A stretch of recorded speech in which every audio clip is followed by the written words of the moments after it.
ನಡೀತದೆ sir Delhi police ಬಂದಲ್ಲ ride ಮಾಡಿದ್ದಾರೆ ಮೈಸೂರಲ್ಲಿ ಎಲ್ಲೊಂದು ಕಡೆ ತಡೀತಲ್ಲ ಸರ್ಕಾರ ಅನ್ನೋ ಮಾತನ್ನು ಪ್ರತಿಪಕ್ಷ ನೋಡಿ. ನಾವು ತಡೀತಾ ಇಲ್ಲ ಅನ್ನೋದು ಸುಳ್ಳು. ಅವ್ರು ಹೇಳೋದು ಸತ್ಯಕ್ಕೆ ದೂರವಾಗಿರ್ತಕ್ಕಂಥದ್ದು. ದಿನನಿತ್ಯ ರೈಡ್ ಮಾಡ್ತಾ ಇದ್ದೀವಿ, ದಿನನಿತ್ಯ ಹಿಡಿತಾ ಇದ್ದೀವಿ, ಬರ್ತಾ ಇರುತ್ತೆ. ಅದನ್ನ ನಾವು ಈಗ ಇದು ಅಂತಾರಾಷ್ಟ್ರೀಯ ಲೆಕ್ಕಾಚಾರದಲ್ಲಿ ನಡೆಯುತ್ತೆ. ಇದು ಈಗ ಥೈಲ್ಯಾಂಡ್ನಿಂದ ಬರ್ತಾ ಇದೆ, ಅದನ್ನ ನಾವು ಎಷ್ಟು ಹಿಡಿತಾನೆ ಇದ್ದೀವಿ. ಈಗ ಹೈಡ್ರೋ ಗಾಂಜಾ ಅಂತ ಹೇಳಿ ಹೊಸದಾಗಿ ಈಗ ಅದೊಂದು ಶುರುವಾಗ್ಬಿಟ್ಟಿದೆ. ಪ್ರತಿನಿತ್ಯ ಒಂದಲ್ಲ ಒಂದು ದಿವಸ 5 ಕೋಟಿ 10 ಕೋಟಿ ಈ ರೀತಿ ಸಿಕ್ಕತ್ತೆ.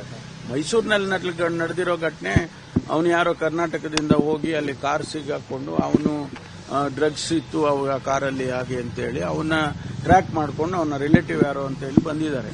ಒಂದು ಫಿನೈಲ್ ಫ್ಯಾಕ್ಟ್ರಿ ಮಾಡೋದಕ್ಕೆ ಸೆಟಪ್ ಮಾಡ್ತಾ ಇದ್ವಿ, ಇನ್ನೂ ಕಂಪ್ಲೀಟು ಆಗಿರಲಿಲ್ಲ. ಅಂಥದ್ರಲ್ಲಿ ಅವ್ರು ಬಂದು ಅಲ್ಲಿ ನೋಡಿದ್ದಾರೆ, ಏನೂ ಅಲ್ಲಿ ಅವ್ರಿಗೇನು ಸಿಕ್ಕಿಲ್ಲ. ನನಗೆ ಆಶ್ಚರ್ಯ ಏನಂತಂದ್ರೆ ಅವರು ಒಂದೆನ್ನೆ ಒಂದು ಹೇಳಿಕೆ ಕೊಟ್ಟಿದ್ದಾರೆ, ಪ್ರೆಸ್ ರಿಲೀಸ್ ಮಾಡಿದ್ದಾರೆ.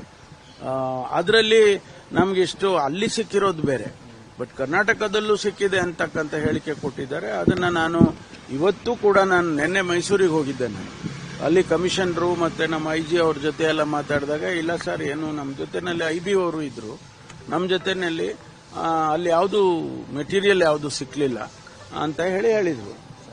ನಾನು ಕೂಡ ಅದನ್ನೇ ಹೇಳಿಕೆ ಕೊಟ್ಟಿದ್ದೆ ನಿನ್ನೆ. ಮತ್ತೆ ನಿನ್ನೆ ಪ್ರೆಸ್ ಕಾನ್ಫರೆನ್ಸ್ ಅಲ್ಲಿ ಪ್ರೆಸ್ ರಿಲೀಸ್ ಅಲ್ಲಿ ನೋಡಿದಾಗ ಕರ್ನಾಟಕದಲ್ಲೂ ಸಿಕ್ಕಿದೆ ಅಂತ ಹೇಳಿದ್ದಾರೆ. ಅದನ್ನು ಮತ್ತೆ ವೆರಿಫೈ ಮಾಡ್ತೇನೆ.